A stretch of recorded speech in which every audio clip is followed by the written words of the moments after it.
Dr. Irwin Jackson, 1341 Jackson Bluff. Why has this commission refused to implement the entire ethics proposal given to you several months ago? Why have commissioners remained blind to the need for an outside ethics officer? Let me give you a couple examples. Last week, Citizen Baines asked why the city manager overruled her staff and selected a media consultant whose proposal was 400% higher than a qualified competitor. The recipient of this city gift was no one else than Scott Maddox's business partner, Gary Jordan.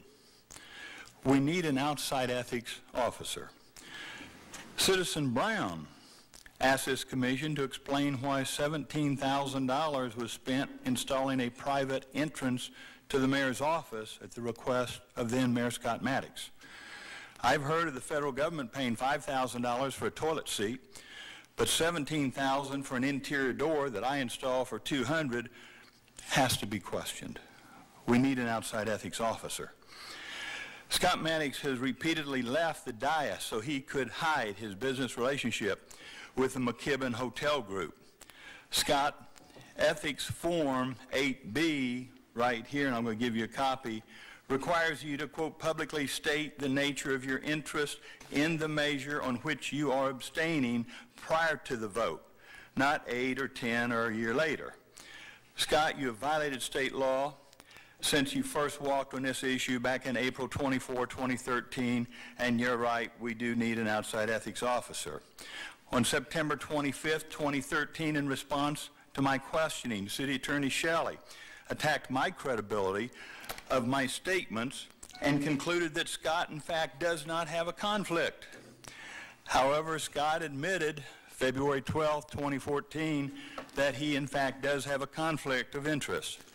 Mr. Shelley, I asked, do you want to apologize to me now or later? It is clear that Scott wants Insider Shelley to be his ethics officer. Scott can count on Shelley to ignore the ethics laws, as here, and protect Scott's self-serving actions. We need an outside ethics officer. Last week I told this commission that Red Light Camera Company, Redflex, employed Scott Maddox. He denied it, but Executive Vice President Aaron Rosenberg had reported to authorities that his company's marketing strategy was to bribe local officials in 10 states, including Florida. Mr. Rosenberg presented documents stating, quote, the presence of Scott Maddox interjected a further higher degree of credibility to Redflex. Scott says he was there at the meeting as their, quote, defense attorney. Excuse me, your time has expired. Mr. Rosenberger said Scott's role was, in fact, not so. We need an outside ethics officer, please. Any more speakers? No, sir. All right. Mr. Mayor, just before we break, just briefly, I try to respond for the folks that watch on television, so they'll have an idea in case they don't see every meeting to know that these folks come back time and time again. Of course, every time that Mr. Jackson said Scott said this, Scott said that, Scott didn't say those things. I'm glad to know that I'm now part of a criminal conspiracy that involves Lou Shelley, Anita Favors, and a gun-toting Tom Coe. But what was said tonight was false, from private conversations to allegations all the way up and down. The employee that made the initial comments brought a lawsuit, brought ethics complaints, all of which were thrown out immediately, all of which were discredited, all of which were discredited with affidavits. And there is a long, the employee was terminated. The manager can speak to that, but it was for multiple sexual harassment. And I'll be glad to read that personnel file if we need to at every meeting. I did that prior.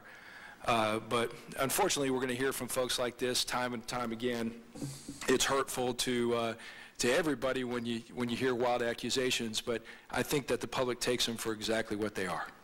I would hope that the public does take it for exactly what it is anyway. It is not what we all would consider civil behavior, but we have to endure.